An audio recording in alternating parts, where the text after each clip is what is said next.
मंत्र्यांचे ओएसडी आणि खासगी सचिवांना मुख्यमंत्र्यांकडून आता मंजुरी मिळाली आहे। आतापर्यंत आलेल्या सर्व प्रस्तावांना फडणवीसांकडून मान्यता देण्यात आली आहे। काही मंत्र्यांकडून अद्याप अर्ज मिळाले नसल्याची माहिती आहे। मंजुरी दिलेल्या अधिकाऱ्यांमध्ये भविष्यात कुणी दलाली करताना आढळल्यास कारवाई करणार आहे। मुख्यमंत्री देवेंद्र फडणवीस यांनी इशारा दिलाय। खात्रीलायक सूत्रांची माहिती आहे। मंत्र्यांचे ओएसडी आणि खासगी सचिवांना मुख्यमंत्र्यांकडून मंजुरी देण्यात आलेली आहे। आतापर्यंत आलेल्या सर्व प्रस्तावांना फडणवीसांकडून मान्यता देण्यात आली आहे, तर काही मंत्र्यांकडून अद्याप अर्ज मिळाले नसल्याची माहिती आहे। तर मंजुरी दिलेल्या अधिकाऱ्यांमध्ये भविष्यात कुणी दलाली करताना आढळल्यास त्यांच्यावर कारवाई करण्यात येणार आहे। मुख्यमंत्री देवेंद्र फडणवीस यांनी या संदर्भात आता इशारा दिलेला आहे। खात्रीलायक सूत्रांनी माहिती दिली आहे। आपल्या प्रतिनिधी मीनाक्षी म्हात्रे आपल्यासोबत जोडलेल्या आहेत। मीनाक्षी, मंत्र्यांचे ओएसडी आणि खासगी सचिवांना मुख्यमंत्र्यांकडून आता मंजुरी मिळाली आहे, काय अधिकची माहिती?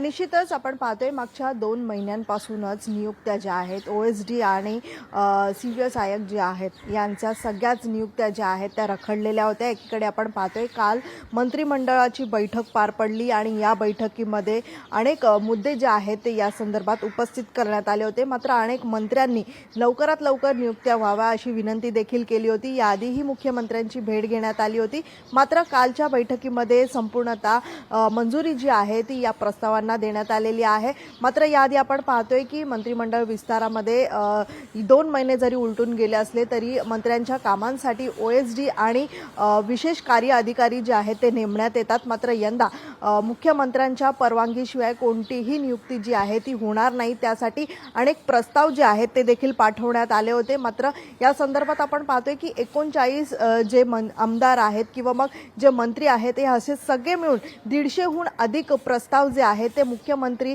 यांच्या कार्यालयाकडे पाठवण्यात आले होते। मात्र अनेकांच्या नावाला फुल्ली देखील मारण्यात आलेली आहे।